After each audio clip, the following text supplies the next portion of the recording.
नमस्कार, बिहार तक में आपका स्वागत है और मैं हूं सुजीत।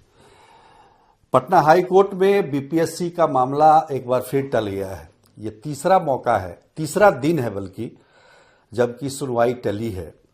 हमारे साथ राम कश्यप हैं जो कि पिटिशनर भी हैं, जो मामला याचिका जो दायर की गई है पटना हाई कोर्ट में। ये जो लगातार तारीख पर तारीख जो मिल रही है, तो हौसला टूट गया है कि अभी भी लग रहा है कि कुछ हो सकता है आप लोग के मामले में? नहीं, हौसला तो टूटा नहीं है। भले ही मतलब हम लोग को तारीख पे तारीख मिल रहा है। पहले 31 तारीख को था, 16 से 31 हुए। पहले तो 15 को था, तो 15 को वो जो चीफ जस्टिस थे उनका विदाई समारोह था, तो 16 को हो गया। 16 से फिर पहली सुनवाई हुई और 31 को, और 31 से अभी तक मतलब तीसरा बार जो है। हाँ, 4 को, फिर आज 5 को, अब अगला गया। और मुझे जैसा लगता है कि अगली सुनवाई 10 के बाद ही होगा। अब मैंने वेडनेसडे हो गया, थर्सडे, फ्राइडे, सैटरडे संडे छुट्टी ही है, तो इस तरह से हमारी हौसला कमा नहीं है। हाँ, justice delayed is justice denied, ये इस तरह की चीजें जो है। तो ये क्या मतलब, क्या लगता है कि आपको इसमें जो न्याय आप लोग जिस लड़ाई को लड़ रहे हैं उसमें न्याय आपको कोर्ट से ही मिल सकता है, उसी से ही आशा है? और कहीं से, क्योंकि कई पॉलिटिकल पार्टियों ने भी आप लोगों की मदद की, अगर विपक्ष में जो भी पॉलिटिकल पार्टी है तो उनसे कितनी आशाएं हैं और कोर्ट से क्या आशा रखते हैं? मैं तो बस यही कहना चाहूंगा कि जो अब सड़क जो है सड़क से समाधान अब दिख नहीं रहा है, क्योंकि बच्चे 2-2, 3-3 बार जो है लाठियों के शिकार हुए, बर्बरता के शिकार हुए लोग। यहाँ पे जब 16 तारीख को जब सुनवाई थी तो उधर से जो रिस्पोंडेंट थे वो कह रहे थे कि इन 14 बच्चों के लिए पूरी रिजल्ट पे स्टे नहीं लगाया जा सकता। जब चंडेल साहब ने बोला था कि स्टे लगा देते हैं, उन्होंने क्रॉस वेरीफाई किया उनसे कि जो ट्विटर पे प्रश्न पत्र हैं क्या आप ही के हैं। तो 2-3 बार बोलने के बाद, हालांकि वहां पे तो वो स्वीकार नहीं किए थे, लेकिन जब उनका काउंटर एफिडेविट आया तो उसमें लिखा हुआ है कि हाँ, बीपीएससी का ही प्रश्न पत्र है। तो उस समय वो तो मतलब कि ये तो सड़क जब बोला गया 14 बच्चों का, तो जब 31 को सुनवाई थी तो बच्चों ने अपना ताकत दिखाया सड़क पे आकर के कि नहीं, ये 14 बच्चों की बात नहीं है। लगभग 20 से 25 हजार बच्चे पटना आ गए अलग अलग जिले से और अपना जो प्रेजेंस दिखा दिया, तब वो बात नहीं है। उसके बाद भी अगर सरकार नहीं मानी है तो मैं यही समझता हूं कि अब जो भी समाधान होगा वो न्यायालय से होगा। न्यायालय से एक बीपीएससी की तरफ से ये भी दलील दी गई है कि 66वीं जो परीक्षा हुई थी बीपीएससी की, उसमें भी औरंगाबाद के एक सेंटर पर दोबारा मतलब वहां कैंसिल हुआ था और दोबारा एग्जाम हुआ था, केवल एक सेंटर में। तो इस बार अगर मान लीजिए कि यहाँ पर महात्मा गांधी परीक्षा परिसर में अगर ऐसा हुआ है तो फिर क्या आप लोगों को क्या गड़बड़ लग रहा है? जी, सबसे पहले तो कि जब 66वीं में हुई थी तो 500 से 550 बच्चे थे। ठीक है। यहाँ पे 22 सेंटर में बदला गया। यहाँ पे जो स्ट्रेंथ था वो 12,012 बच्चों का स्ट्रेंथ था। तो जब आप 22 सेंटर में बदलते हैं इसको, और यहाँ हर 5 में से एक बच्चा पास कर गया, 19.60% जो है रिजल्ट है ये बापू परीक्षा परिसर का। देखे जरा। अच्छा, जो 4 जनवरी को जो री एग्जाम हुआ था, जी, उसमें जो 12,000 बच्चे शामिल हुए थे, मतलब जिसका एग्जाम कैंसिल हुआ था 13 दिसंबर को, उसमें से अपीयर हुए थे 5,943 जी, और उसमें पास होने का परसेंटेज है 19.60%, यानी 19.60% छात्र पास हुए थे। जबकि जो रेस्ट ऑफ छात्र थे जो जिन्होंने 13 दिसंबर को परीक्षा दी थी, उनका परसेंटेज है 6.32%। तो काफी अंतर है, ये तो मतलब 12-13% का अंतर है। तो ये भी एक वैलिड पॉइंट है कि आखिर या तो हो सकता है कि उस समय कुछ सरल प्रश्न पूछा गया हो री एग्जाम में। क्या आप लोगों को ऐसा लगता है? नहीं, सबसे पहली बात कि 13 की जो परीक्षा थी, माननीय चेयरमैन ने जो बोला है कि एलिमेंट ऑफ सरप्राइज देंगे हम, परीक्षा का पैटर्न इसी पे होगा, आप लोग तैयारी कीजिए। आपका यूपीएससी लेवल मतलब 68वीं और 69वीं में जो पेपर हुआ उस लेवल का होगा।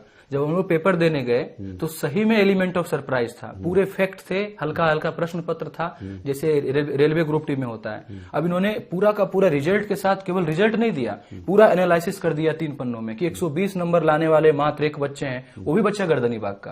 अगर नॉन सीरियस बच्चे हैं तो गर्दनी बाग में क्या कर रहे हैं, पूरा का पूरा एनालिसिस कर दिया। लेकिन जब उनसे पूछा गया प्रेस कॉन्फ्रेंस में कि बापू परीक्षा से कितने सेलेक्ट हुए, तो उन्होंने बताया कि नहीं, हमने सेपरेट रिजल्ट नहीं तो निकाला, ये आप लोगों ने निकाला है? हमने पूरा एनालिसिस कर दिया, पतली सी रिजल्ट को लेकर के पूरा का पूरा 100-150 पन्ना का उसका एनालिसिस किया, एक्सेल पे जा करके हर एक सेंटर से, किस सेंटर से कितने बच्चे कितना परसेंटेज पास हुआ, और ये हमने पूरा का पूरा ये निकाल डाला वहां पे।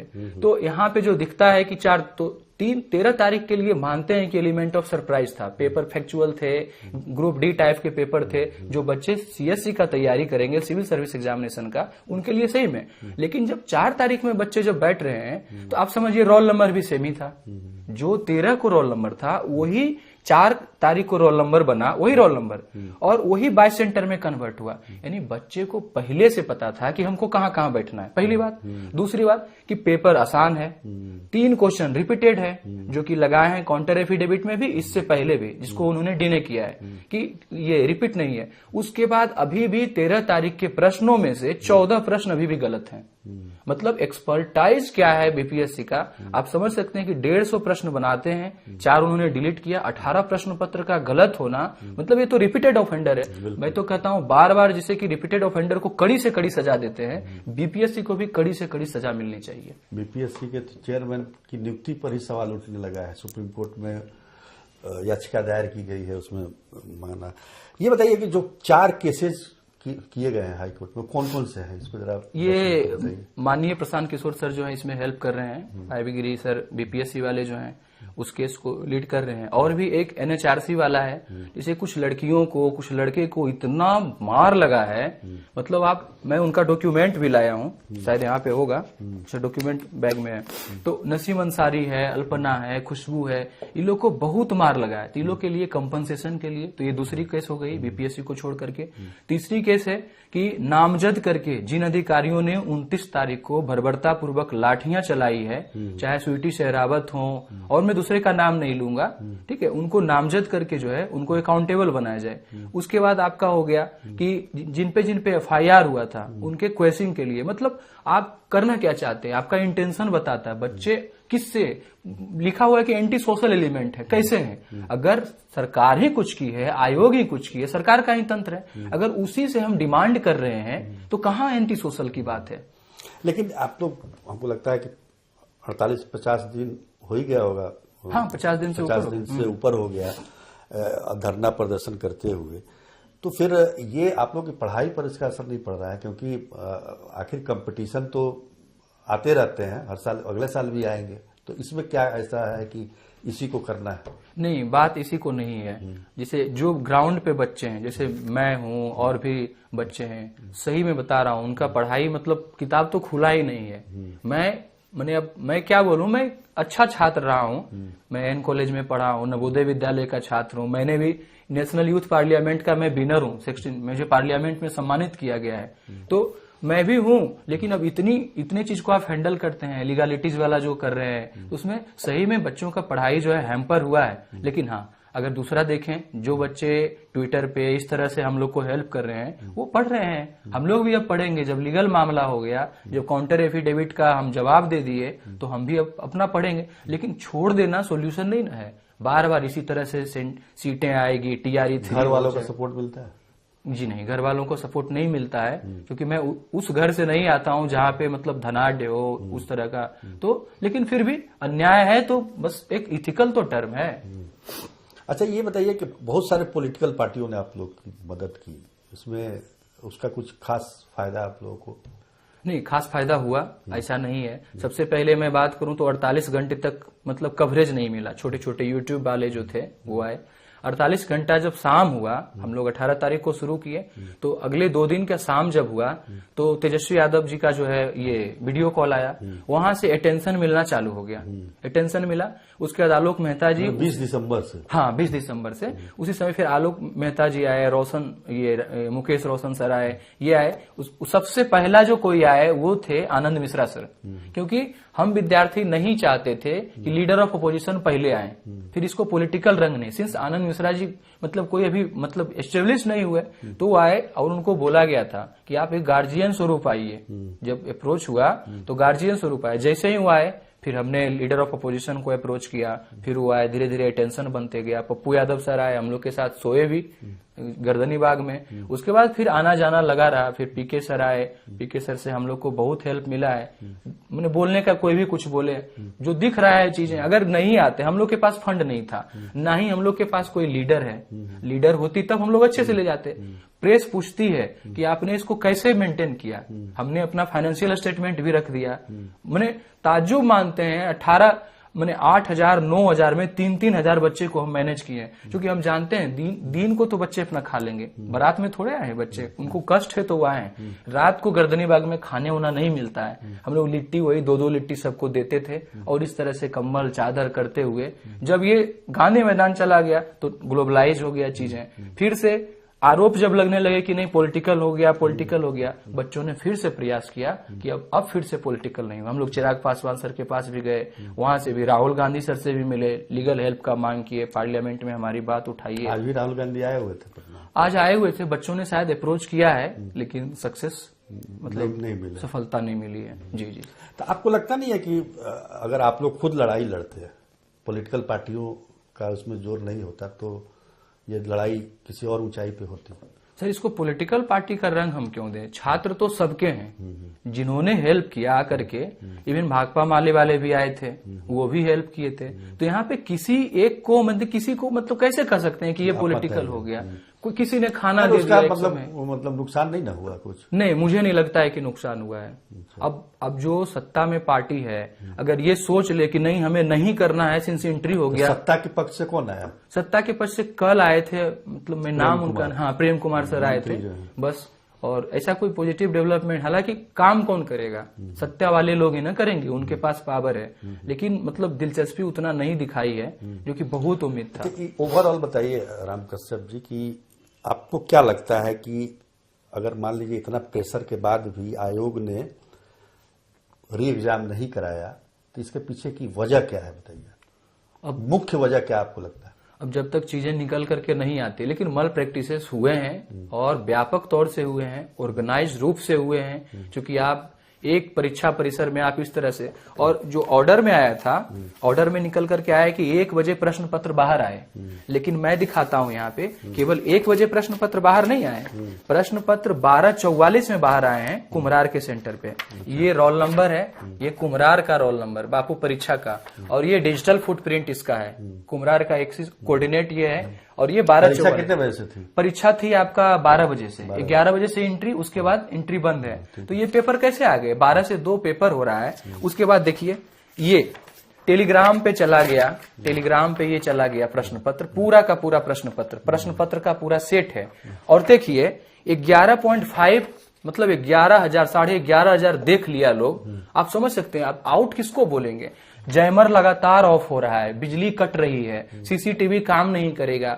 अब भिक्षक जो है उनके पास भी स्मार्टफोन है, एसओपी नहीं कहता है, एसओपी कहता है कीपैड वाला फोन होना चाहिए केंद्राधीक्षक के पास।